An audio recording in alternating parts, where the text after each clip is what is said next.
Hello and welcome back to Wars Going On. I'm Mark Turris, and with me today is Sebastian Keynes.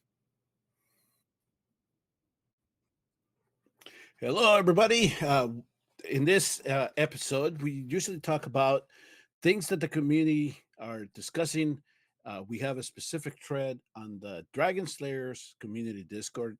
We invite you to come and join us, join the discussion, and we kind of nitpick apart some of the topics that everybody brings up, and then we come bring it to you in a discussion forum. If you want to join us in the Discord, the invitation code is Dragon Slayers. So, in the world of Watcher of Realms, what do we want to start going with? The What's most obvious going thing on? that you might have seen in our last video, but we didn't really talk about, is the farming which has come to Watcher of Realms. It's a way of, one, taking up your time, but two, it's kind of passively gaining resources. So if you just dive into the mine here, it's now every so often you're getting free gold, free experience, free energy, and diamonds, as well as these other resources. And these resources are used for leveling up other parts of the camp.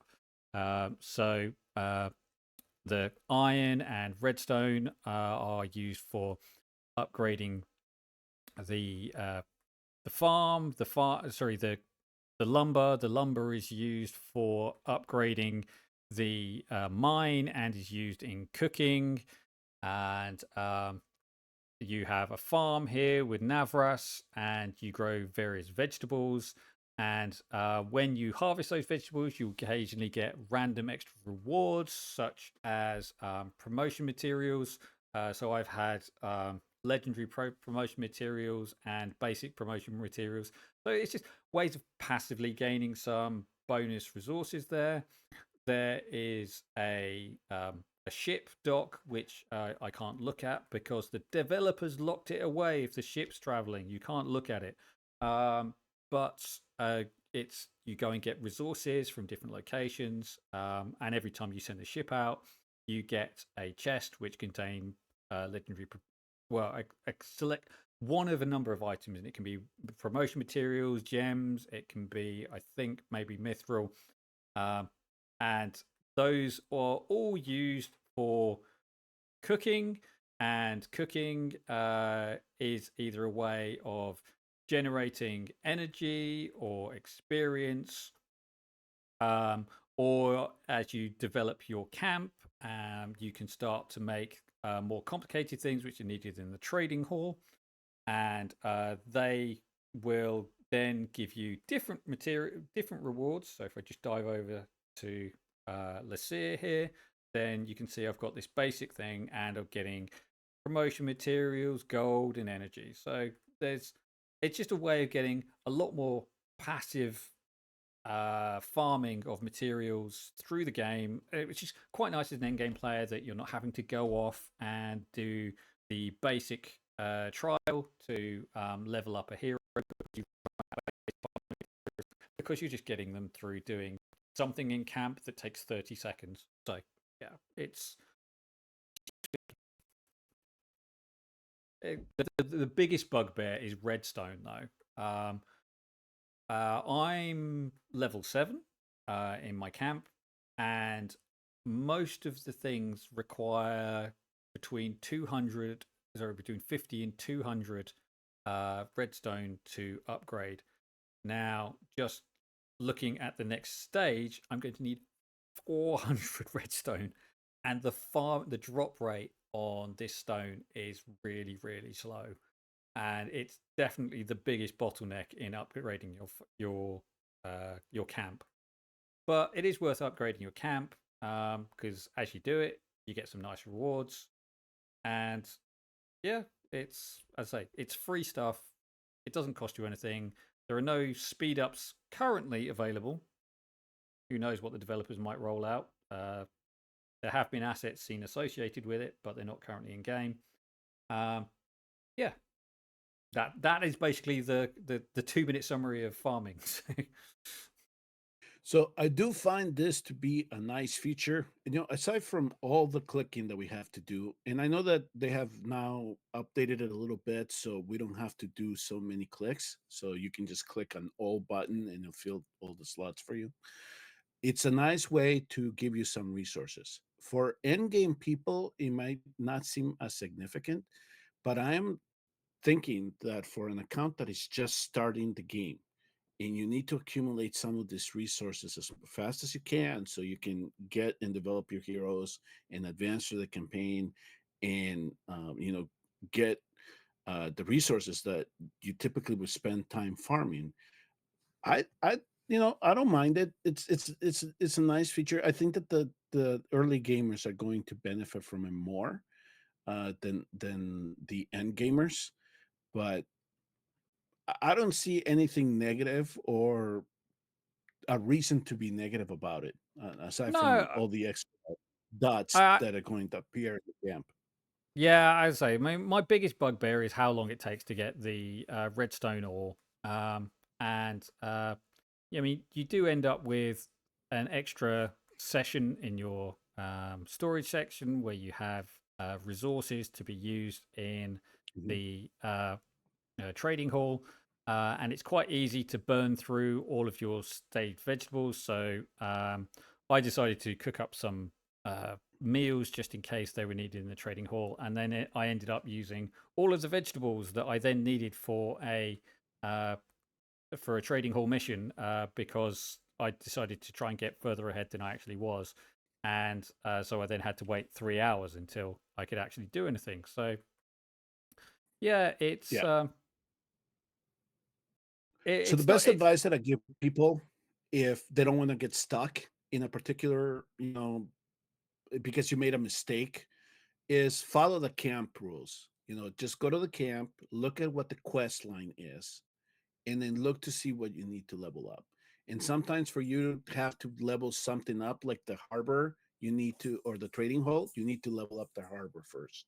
So yeah. pick a point where you're going to invest your quartz and your redstones, and then move up gradually. Don't try to jump ahead because sometimes you're going to fall into this trap of like, oh no, I should have done this instead of this.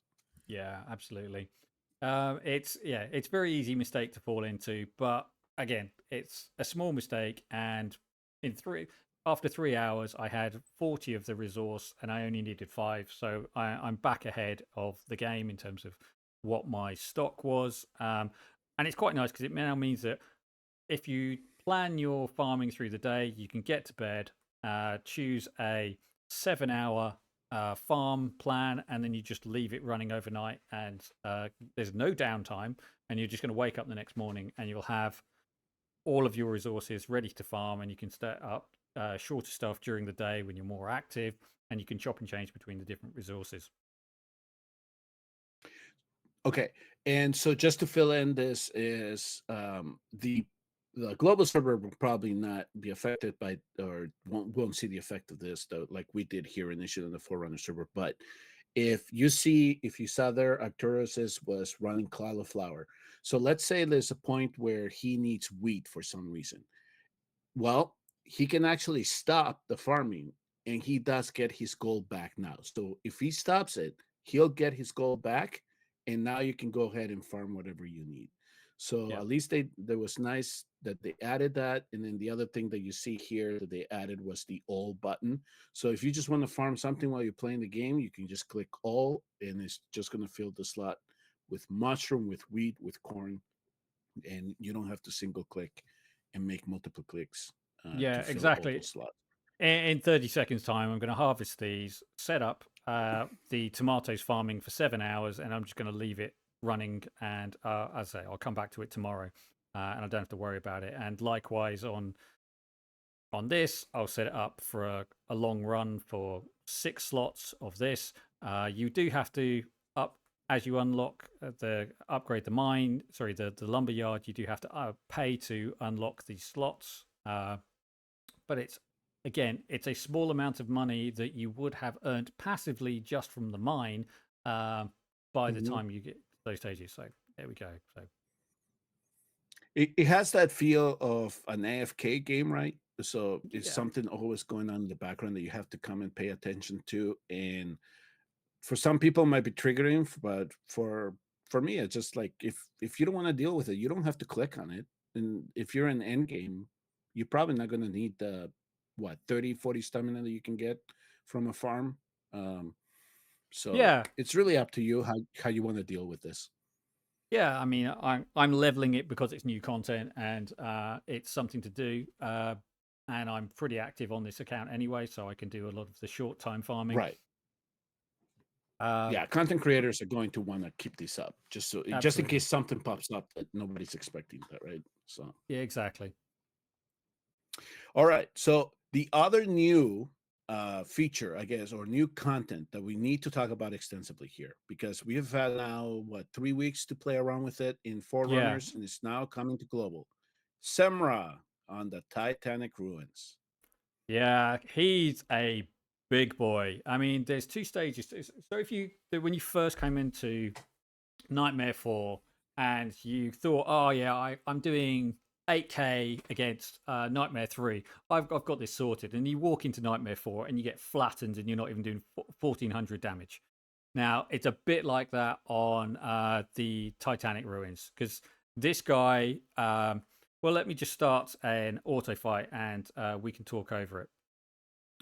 So first of all, you have your standard squad of 10 heroes. And what's unique about this boss fight is the fact that you are actually deploying all 10 heroes in the battle at the same time. And it has multiple boss phases. So here we see the chainsaw going, and he then slaps at your units and attacks them. And once you get through a boss phase, and he goes into a sort of a stunned phase and moves into the next phase. So here we see this shield unit where he drags his shield across you and heavily damages you. And then he gains this buff, these buffs, these 10% damage reductions, which are dispellable. Um, and he gets harder to kill over time. And we'll just wait for to finish this off and go through the next one. And then he goes into this poison stage where he'll poison you twice and you might get hit in between. But the idea is you want to get this down. As you're poisoned, you'll receive more damage from him. So you want to get manage your cleansing through this. And at the same time, you want to break him down as much as possible. And that's basically it. And each time you start beating him, you go through each of those three phases. He goes into an overdrive, and he increases his stats and does more damage. And over time, yeah, he just gets harder to beat each time round. And each stage is going to have its own unique features. So if you want to say what you were finding in some of your testing the other day. So okay, so let's start with the initial setup. So you and I just went through the new mode of Semrah, right? So Yeah, initially, the developers released them, and people adapted to him, but they picked up on something that they didn't like, and that was that we were just DPSing the hell out of him. yeah, So what happened was is that they tuned him a little bit, such as he is now a little his moves here. Everybody in global won't get to you won't get to know the initial version of him, but I can tell you that now that we're seeing him here, is that he is cycling through the modes a lot faster. He's yeah. going through his moves a lot faster. So you need to combat all these things as fast as possible. So essentially, what the developers did is say, you guys are using the same heroes you're using in Drake's Castle. We're going to force you to bring other people in. Okay.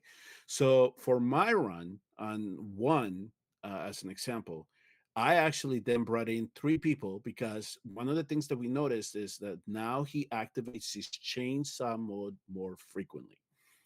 And the way that you combat that is that you need stuns and freezes. So for that part of it, I brought in Torador, Abomination, and Livian.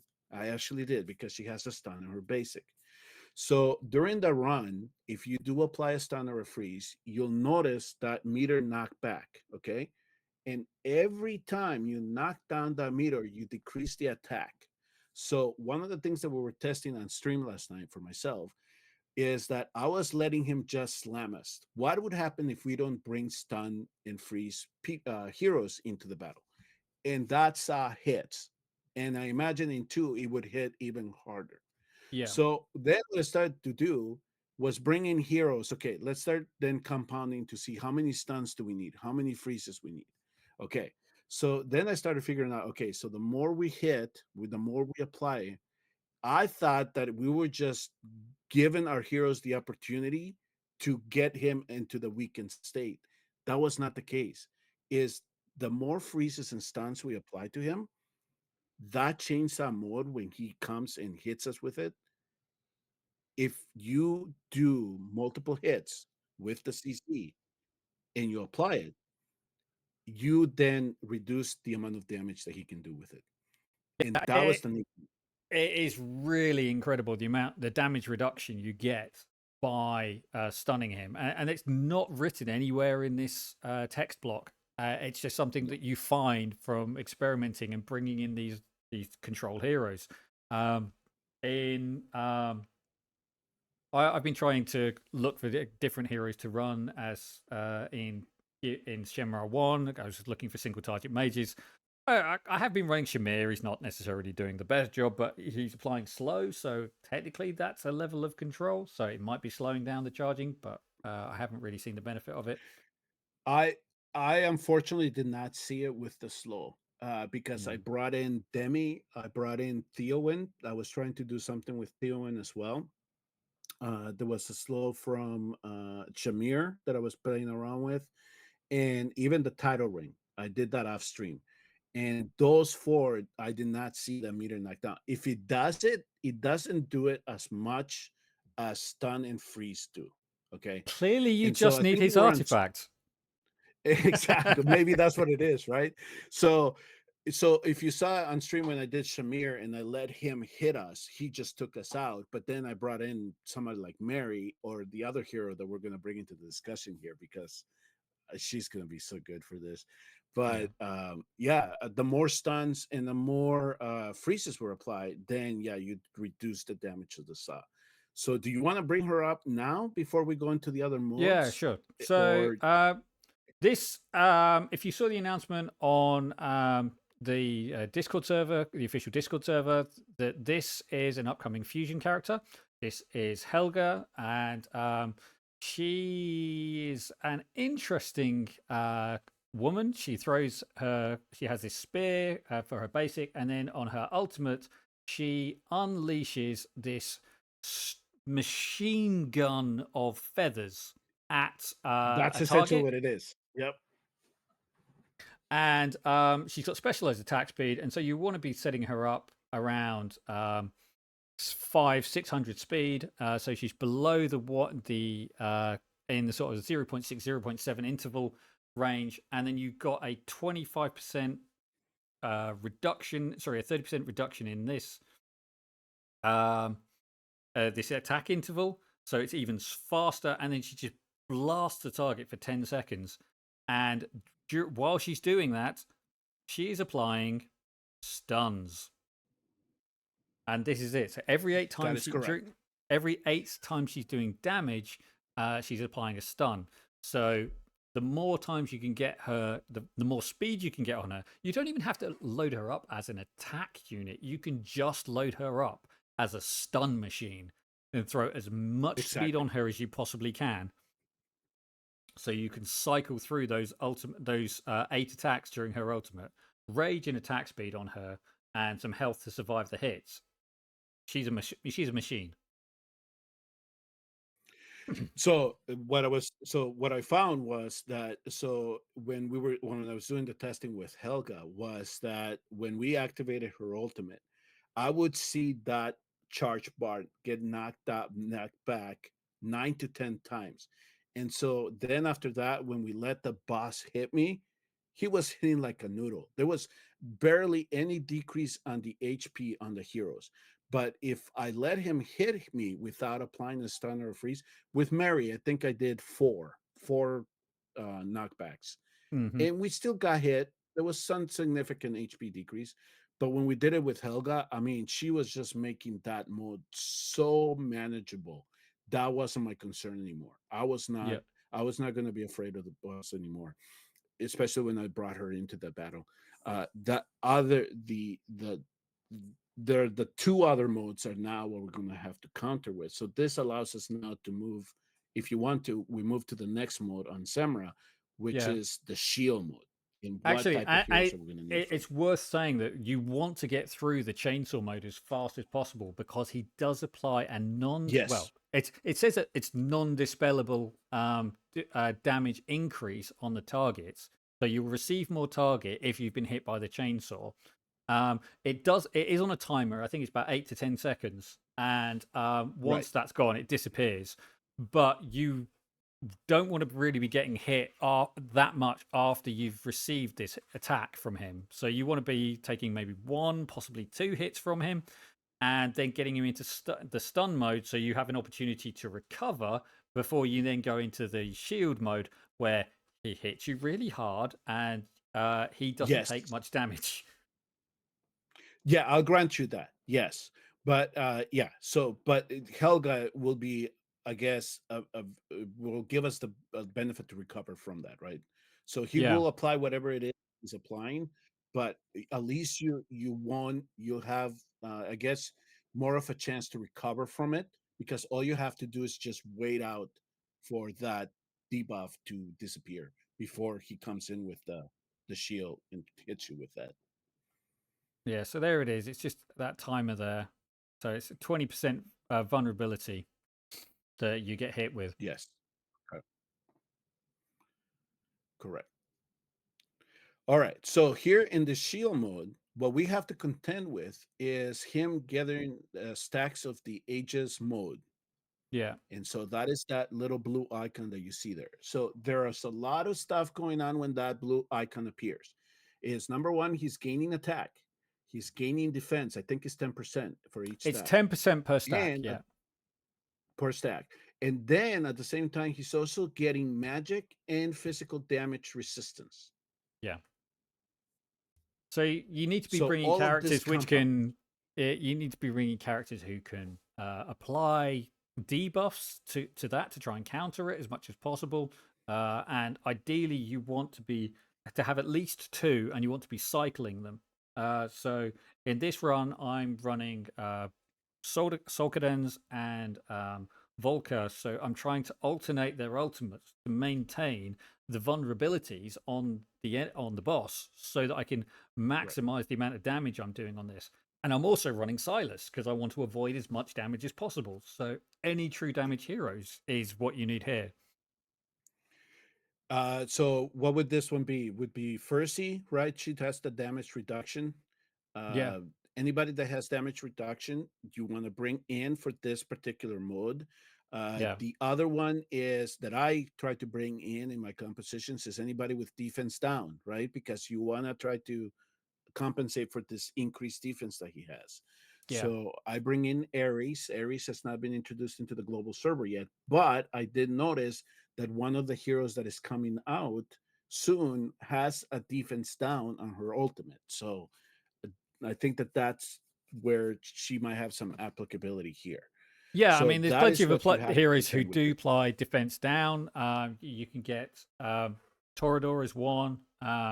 You've got quite a few of the. You've got vulnerabilities applied by um, Valeria. So yeah, there's plenty of people who can apply Yep. defense breaks against him. Even Maul with is able to apply it with his salt erosion. So there are people who Mhm. can apply decent defense breaks to a target. And as those stacks start to add up, it really does slow down that HP reduction on him. And now then there is the third mode, and that is the Drake's arm is what it's called. Yeah, But essentially, what he's doing is he applying an acidic venom to you along with a poison. Now, for my roster right now, it's usually the fourth round. Sometimes it's I can make it to the fifth round of this mode before it takes me out. This Yeah. thing is vicious the longer the battle carries out. So for this Yeah, because particular one, you're every gonna need because dispellers. so each time he breathes it over, you get 5 stacks of this poison, and then Correct. he gets you need to cleanse that because every time it's there, you're receiving additional damage while he's got it. Uh, Thankfully, it's cleansable.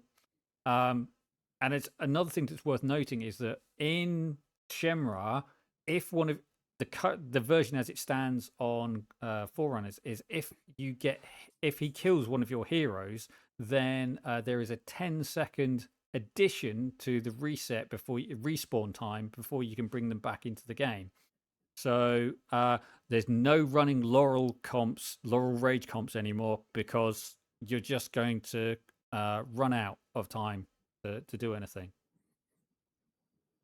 Yeah, and so that's another thing that they changed. I think that they decided, the Volca Laurel method that we were doing on Drake's Chasm, we don't want to see that here. So we're going to essentially penalize you if you retrieve any of your heroes or if your heroes die initially. So you want to make sure that whatever heroes you put in the platform, they're there for the long run. You don't want to Yeah, wait around for them to be able to have to come back. So keep that in mind. But like I said, in the third mode, you're gonna need dispellers. So bring your Maidans, bring your Eloins. I don't know if they fixed Inomia yet. yeah. I've heard that there was a bug with her, so that's another, and they might bring other dispellers into the game. But there's also I did Desomi. see Yeah, but Desomi. Desomi can't do it as solo. He needs to be with another unit.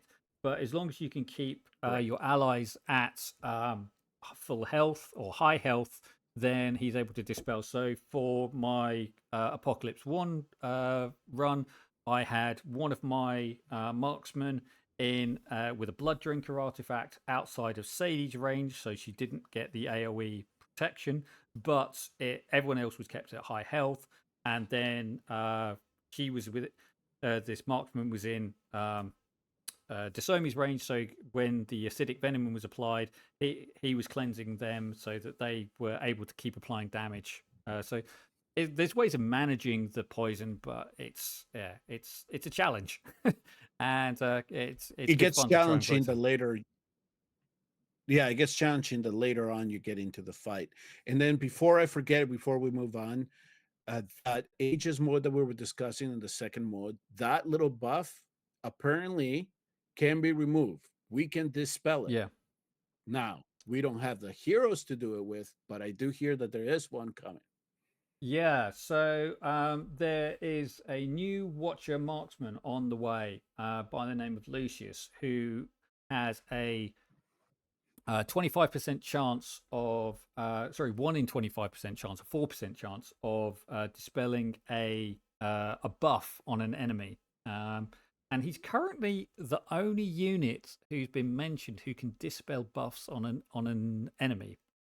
So this might be the start of something new because given that we, I mean, the last couple of weeks, I mean, I've got a reasonable account. I'm not going to say I've got the best account on Forerunners, but I've got a reasonable account, and I was getting like 30k on Shenmue 2.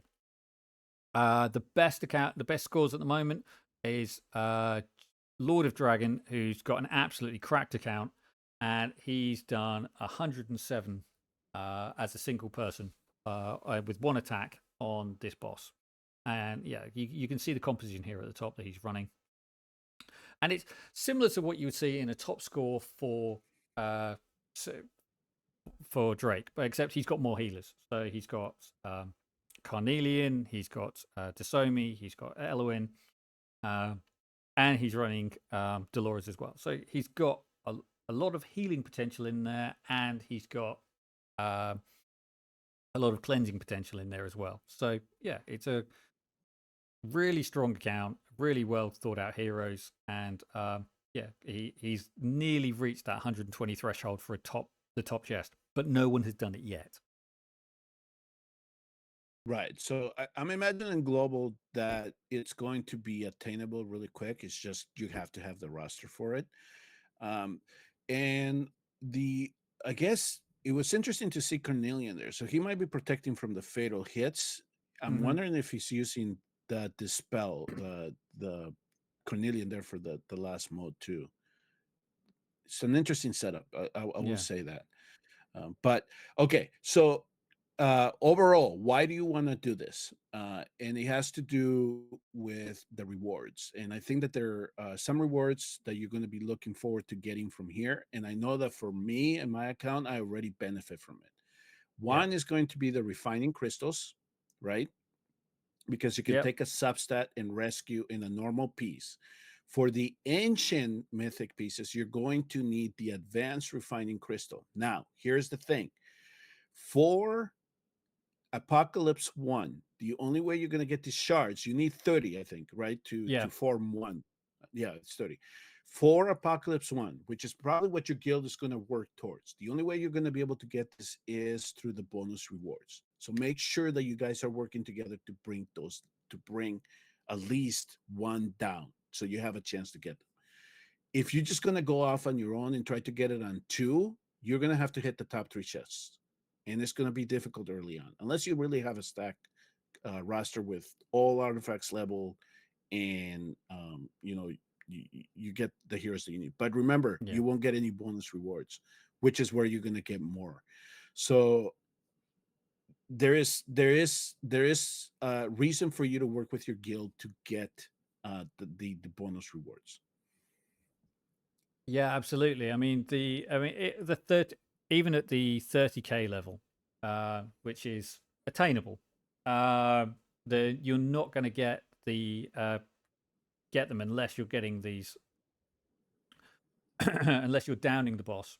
So And it's that's down in the bus, yeah, correct? it's at the 50K level that you really need to start getting to, and that is a big ask at the moment because everyone is still working out the best compositions to take that to do the damage on him.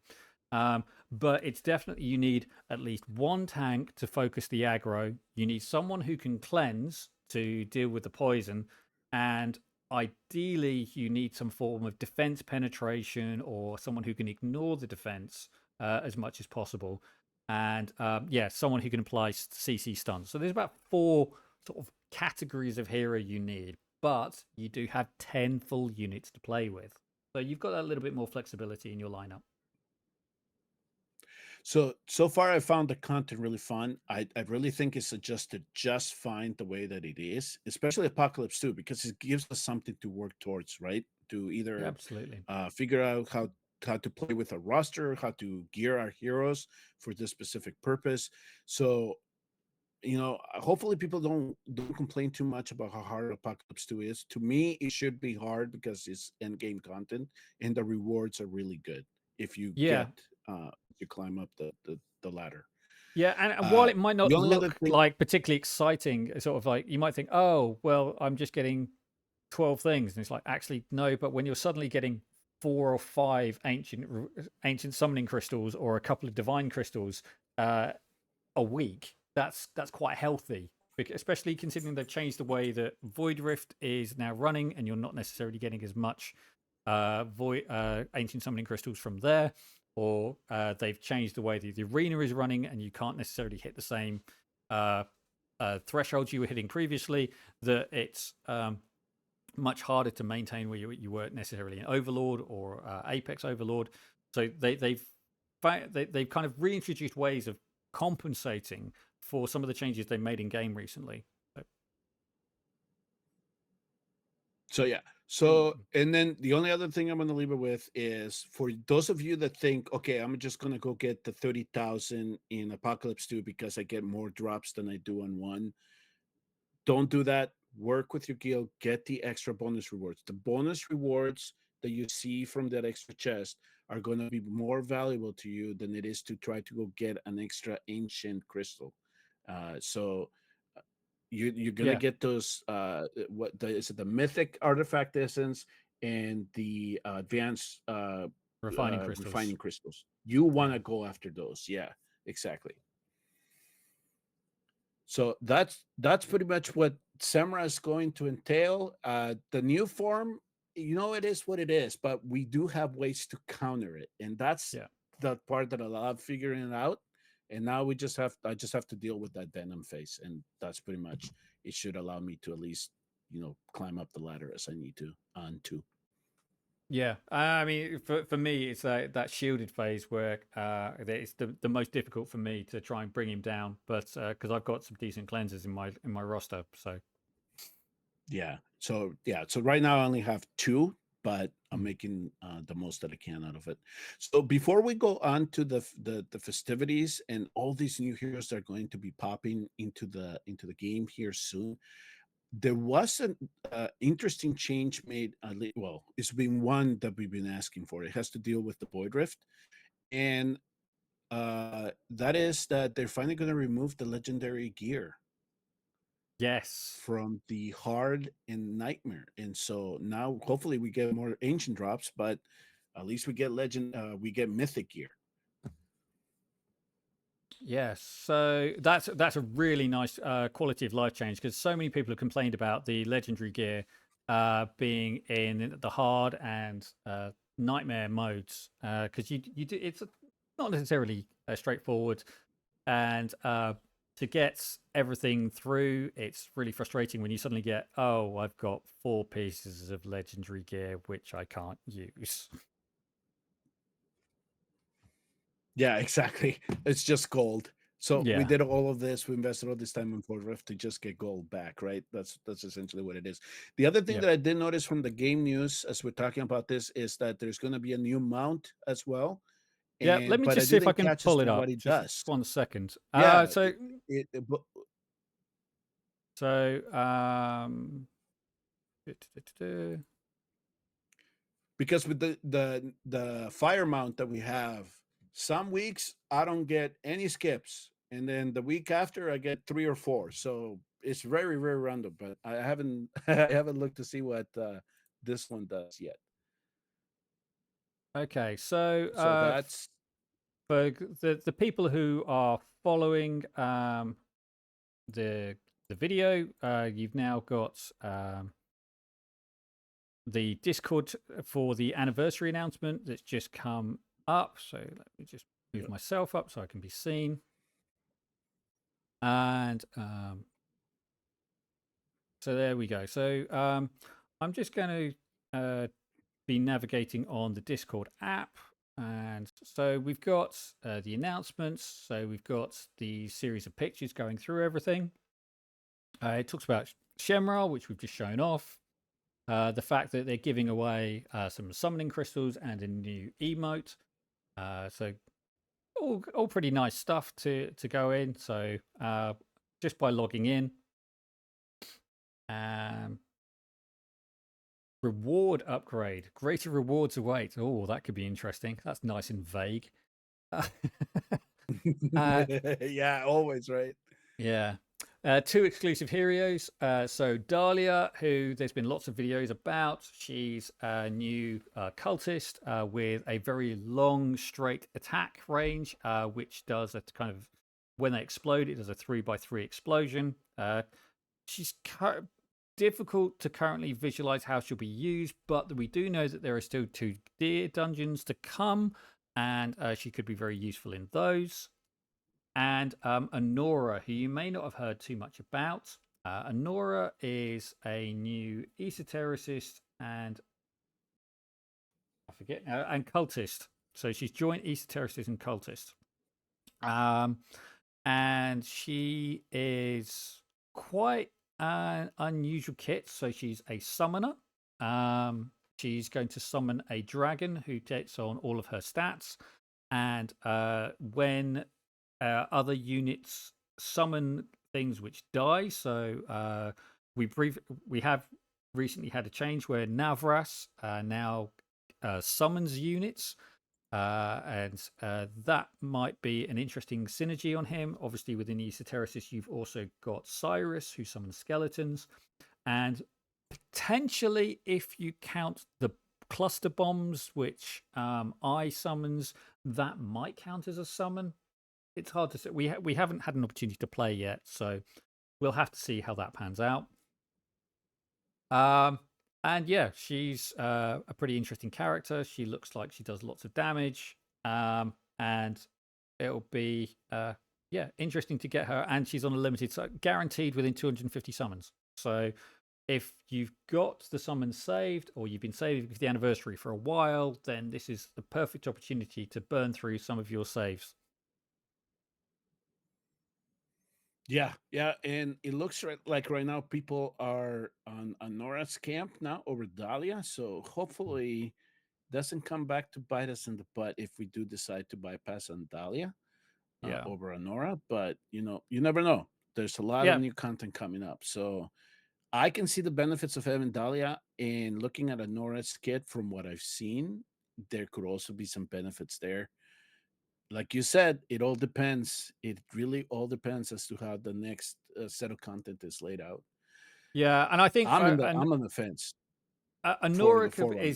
could be really really interesting. But she's going, because she has a bond skill with a new unnameable hero who we'll talk about in a second. Um, uh, it She could be a really difficult character to get the full potential out of, because unnamed heroes fall into the same category as lords. So he's going to be really difficult to summon. And even on an X15. So I think that's going to be like a long-term game plan, unless they do something at some point where both of them are on a banner together. So yeah, I say interesting one. Well, and she is limited though, right? So it might be True. that she gets her limited banner, and then there'll be a 15x for the other fellow. I mean, that's usually probably how they're going to play it out, Yeah. So as we saw it previously. So what I've seen from Destin's Leaker crew, there is a X15 on an ancient banner with Valderon and Ymrit. So that's going to be the banner that's coming up, probably around the time of the anniversary. The exact dates haven't been announced yet. Uh, Okay. but that's likely where we're going to see it appear. But that's on an ancient summon, and everyone knows that ancient summons are really difficult to get anything good from unless you're near pity. All Okay, right. so moving on from And that slide, uh, the Helga, next one who is we were my just talking. girl. Yeah. Uh, Actually, another point to mention on this is that Helga is getting an exclusive artifact. It's Yep. been found by the Leaker crew, and that's going to increase her damage output and increase her rage when her ultimate ends, which is really, really good, because it then means that you're not having to worry about the fact that you're not necessarily running an Esotericist Lord, so you're able to cycle her ultimate even faster. Perfect. So the Lord of Sticks and Semrah better watch out. Yeah, absolutely. The Okay, and next, the next one I'm seeing is Myca. yep, And she's the one she's that has the defense penetration on her ult, right?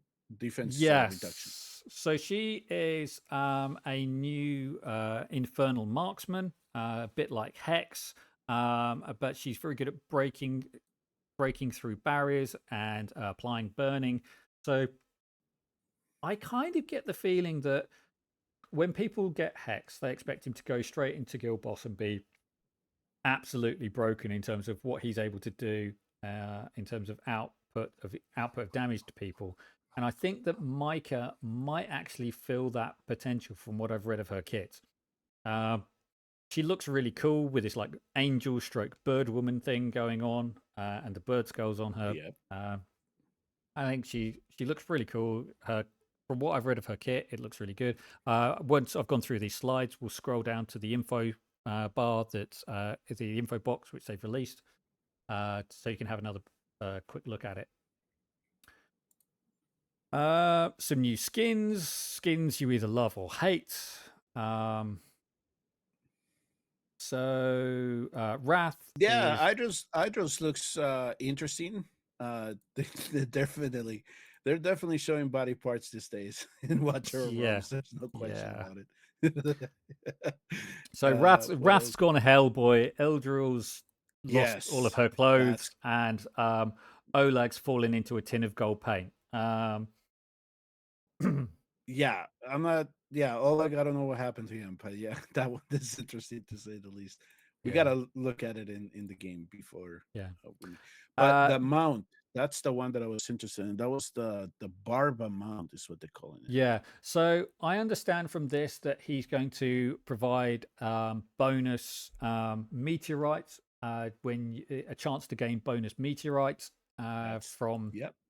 from the output. I honestly, I'm not that wowed by it. I it's easy enough to get meteorite by doing artifact material raids.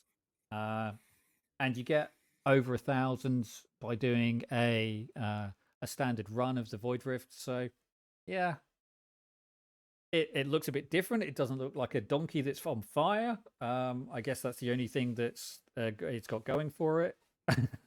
I mean, I'll do the stuff to unlock it, Yeah.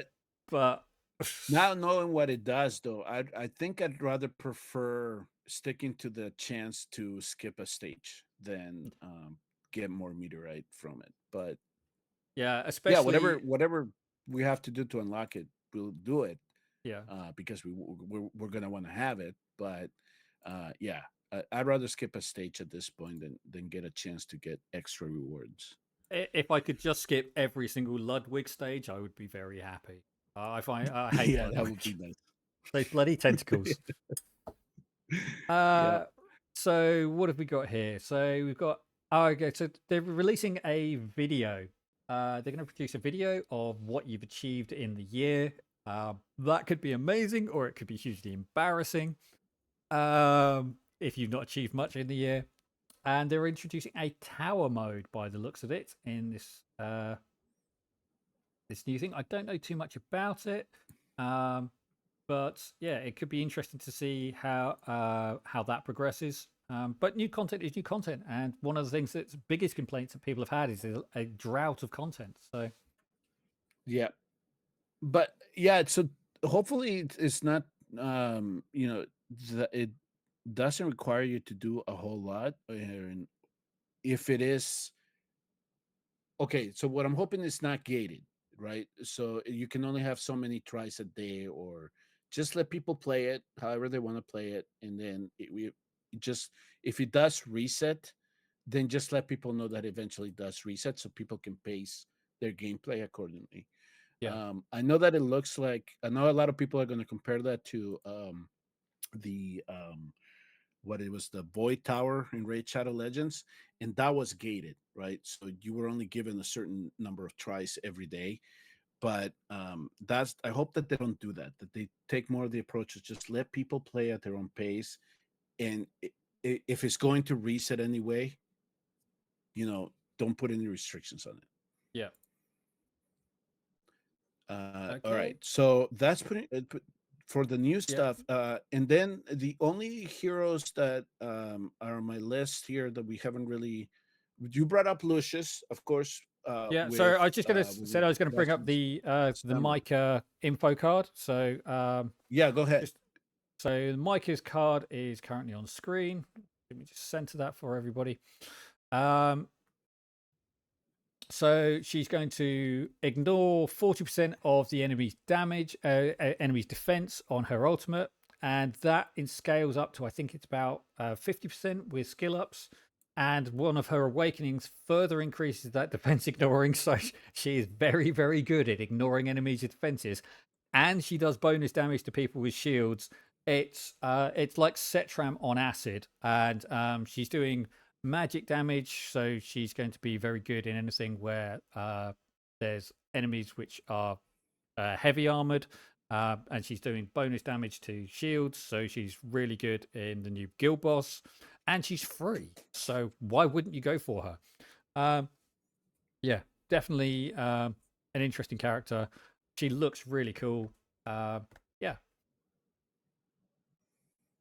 Okay, yeah. and the do we have infographics for the two other heroes, Uh, Lucius I and do not. I've Yura? only so Okay, so So Jira, you let me just pull up the uh, uh, Kratos because she's actually appears in that, and Yeah, she we've been is wondering who that is. yeah. So as Kratos' video is running, here's this lady here with the hammer. That is Jira. Now, what I know about Jira is that she basically scales up her damage based on the damage that she's received. So she's got a decently sized HP pool and she applies kind of a vulnerability on herself. And then during her ultimate, she does a scaled up release of the damage that she's received onto the person who's attacking her. Um, she's great on single targets, but if she switches targets, then she loses her vulnerability focus. So she could be Okay. really strong, and but at the same time, she could also be really weak in the wrong content. Um, so yeah, definitely an interesting So character to play with. you want her in a situation where she's going to be at the same target at all times. Yeah, I like a certain That's the situation it's guild going to bot, be. like a Yeah. guild boss Yeah. who's really, really That, strong I'm and just just saying. It seems to be the fit the topic of discussion, right? It's like yeah, here's this absolutely. new boss, here are all these new heroes, and then with that, Lucius, right? Yeah, Lucius then dispels, has a chance to dispel a buff. I'm wondering who has a buff. yeah, So yeah, yeah, yeah. so they're planning all this out very, very well. Yeah, I think I have to say the only thing I'd really like to see from the devs is they're releasing content and fine. They're not necessarily giving us everything that's on their roadmap, but even a 6 month roadmap of this is what we're working on would be really, really helpful because people have been going for ages. There's no content, there's no content, there's no content. And then they release a drop a load like this. But if they'd said, this is what we're working on, and this is why it's taking a while because we want to fine tune it. And we're seeing that they're fine tuning it by using the Forerunners as a test community, which is really useful. Um, Yes. but the but if we just had some of that information that there's a new guild boss coming, okay, we knew that in December, but um, we didn't have anything beyond there's a new guild boss coming with one preview sketch where they showed Mar Bucket when he went to visit them. So yeah, I think a 6 month horizon of this is what's currently on our development plan for the game in terms of heroes, in terms of content, I think would be the best possible outcome we could receive from the developers. Yeah, we're kind of due. We're kind of due for like another, a major content creator or somebody that is willing to take the the opportunity to sit down with them and then get an outline of what's really coming on, or what it is that they're planning on doing with the content that we've been saying needs to change, right? So there's that balancing act, and this is something that we wanted to discuss today. Is that okay, we having all this new content, and it has been a drastic dump as to in everything that we have to keep track of now in the game. But one of the things is, like you said, is it too much, or is it not giving us a heads up? And what are you going to do with the current content, the content that needs to be worked on? I Mhm. mean, Guild Wars hasn't changed in a while. Arena definitely doesn't seem that they, at least to me, that they don't care too much about its format right now. Yeah, So there's a lot of I mean, stuff going on in the background that we have to keep in mind as well, right? Because they probably want to have a fully developed game if the parent company is going to sell this yeah, branch of their corporation. So it's all this stuff that we have to keep in mind too. But I was thinking that for some players, it might be too much content. And so, at least in Forerunners, we can get adjusted to it a little bit. But when it hits global, that's where the majority of players are. And so, yeah, if they see a camp, they see a new guild boss, they see a new gear dungeon, everything just dumps on them right away. They're going to feel overwhelmed. And then it's going to be one of those things where that is the whole discussion that we had last time. All the heroes. Do we have the proper heroes? Do we need to really balance heroes? This hero doesn't work for me, so he's crap for this. So it's a perennial, kind of revolving door of what's good and what's bad.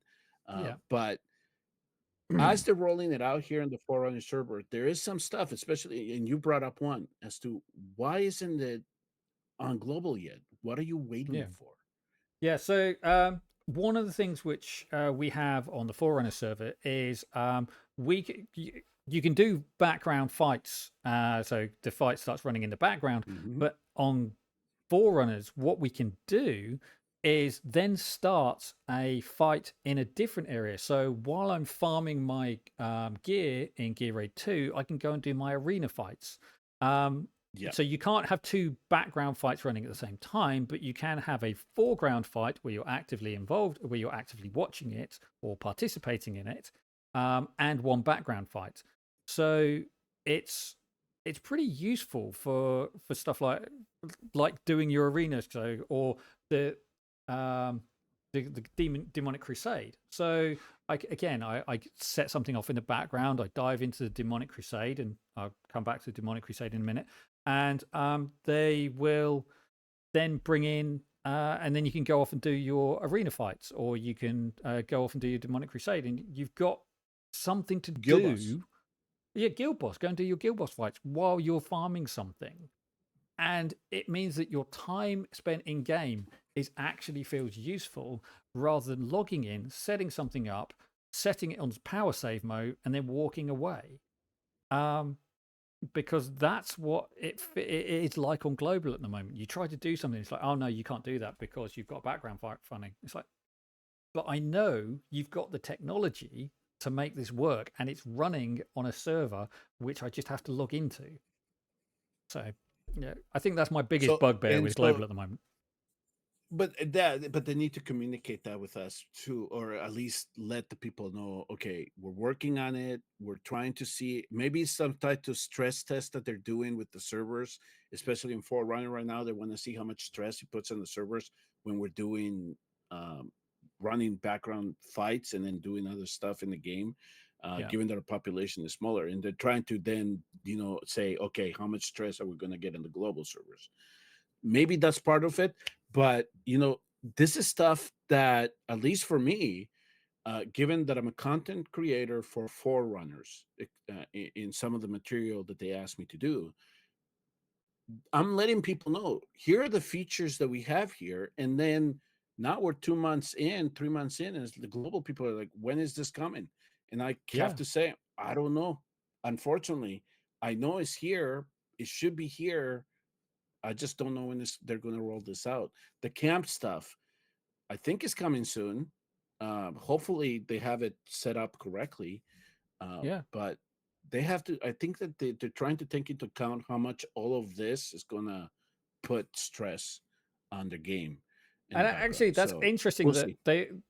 they didn't mention this at all in that upcoming announcement of what's coming with the anniversary. Now, there might be this, like, people That's aren't what I going to was get excited looking. about farming, but at the same Yeah, time, it's like it's like you spent a long any time hint of the building camp. this. Yeah, Yeah, it's like I don't see any hint of the camp. They have this new tower. We haven't had any mention of it, right? Presumably, we're gonna get a chance at it in the Forerunner server, but the camp is not really highlighted as part of the anniversary event. So yeah, we'll have to see exactly what their thought process is. Maybe they're trying to get us to work out the wrinkles as it stands right now. Um, the biggest wrinkle is as to redstone. whether yeah, and but yeah, it goes. This all will go into that discussion. Is that too much content rolling out now, or is it? Do we want to see, like you would prefer to see, like a roadmap of what's coming up or Yeah, what we should be getting ready for, instead of having everything just dumped on us like this? Because when we got the camp stuff, I didn't know anything about it. I had not heard about it. It was just in the patch notes. It said, "Here's the camp feature," and I was like, "What? We're farming vegetables? What is this about?" So it'd be nice to get a heads up, I guess, especially with future content. but we Yeah. know some of it is coming because they drop hints in the mob interview. There were some hints that I knew. Okay, we have some type of guild boss coming. We have gear dungeon variants. There wasn't just one. It was Yeah. going to be variants of it. And then it's sure enough, here's two. I think And there's a three and a we four. know from the leakers community that there's at least two more types of keys for gear dungeons to come. Right. And I think I So recently saw yet another one. So they're working on that and building it up as a definite source. And they have started to add more stuff to that shop.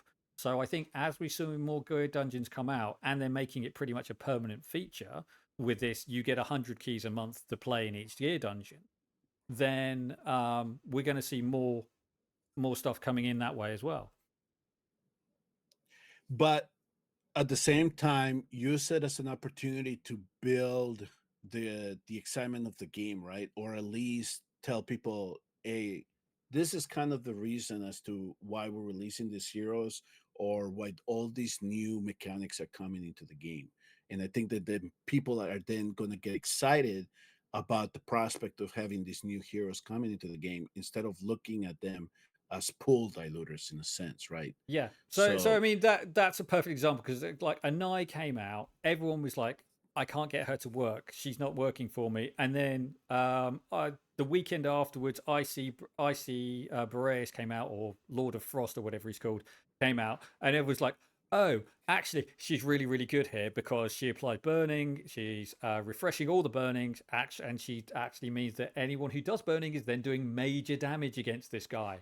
So it was a really great hero if you had her, but because there'd been no announcement of like this was coming up and this is why we were introducing this kind of hero, um, it was just there was a lot of frustration and disappointment in the community.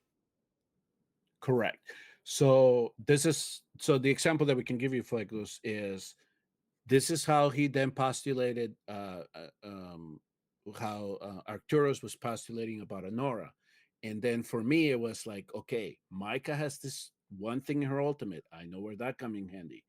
Lucius has this thing that he can remove buffs. Well, we know where that can come in handy, but it doesn't seem like now that it's that connect yet.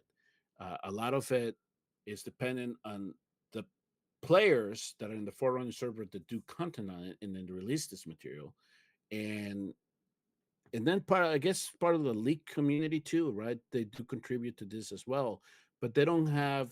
They just kind of give in what's in the code. They don't actually have the gameplay. You and No. I at least have the gameplay, and we can actually say, okay, this is what this hero is going to be good for. I think it was a fastidious video that you pointed me to where they had Yeah. Lucius or Lycian, and I thought I heard him say something like, I don't know where we're going to use this, and I was like, Mm. Semrah, it's Semrah, Marty.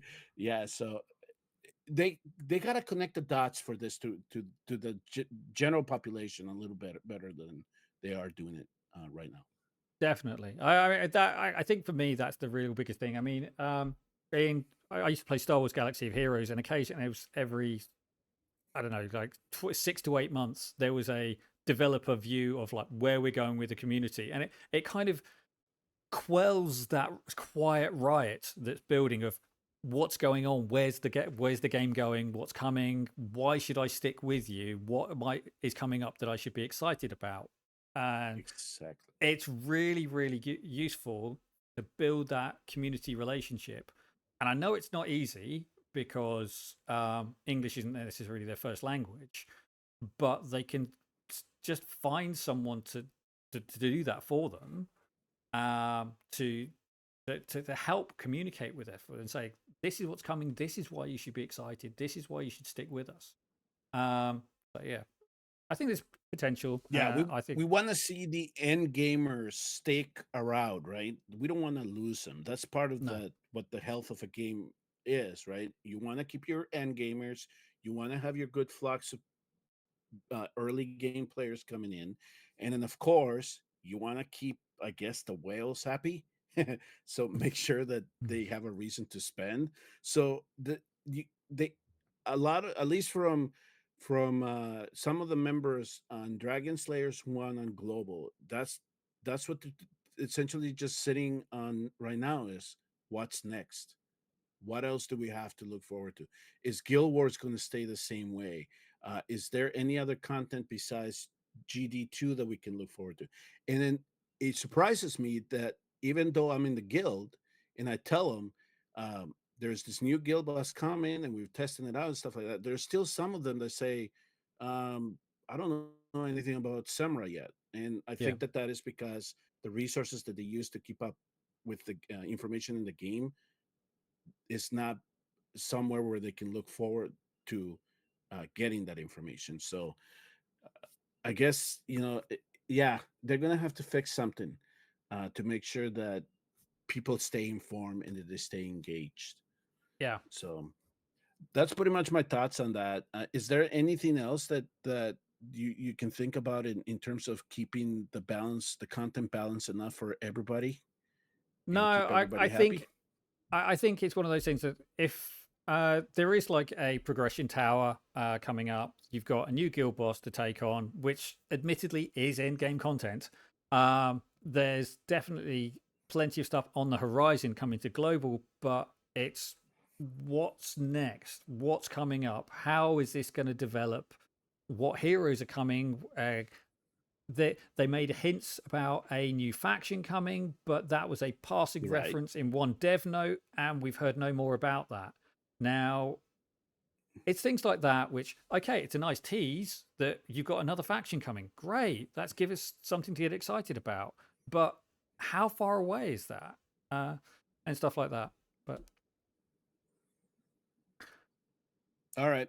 So we will leave it there then, folks. If you have any comments about the topics that we broached here, please free to comment below. Let us know your thoughts. What is it? How do you really want to make sure that developers stay in touch with us in terms of what's coming next in the game?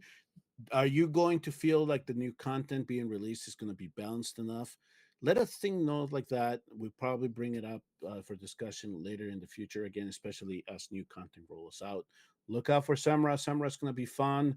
And with that, folks, I think we'll just leave it there. Thank you very much for tuning in and watching. We will see you all next time on the next episode. And remember that we in the Dragon Slayers community, we just don't play, we slay.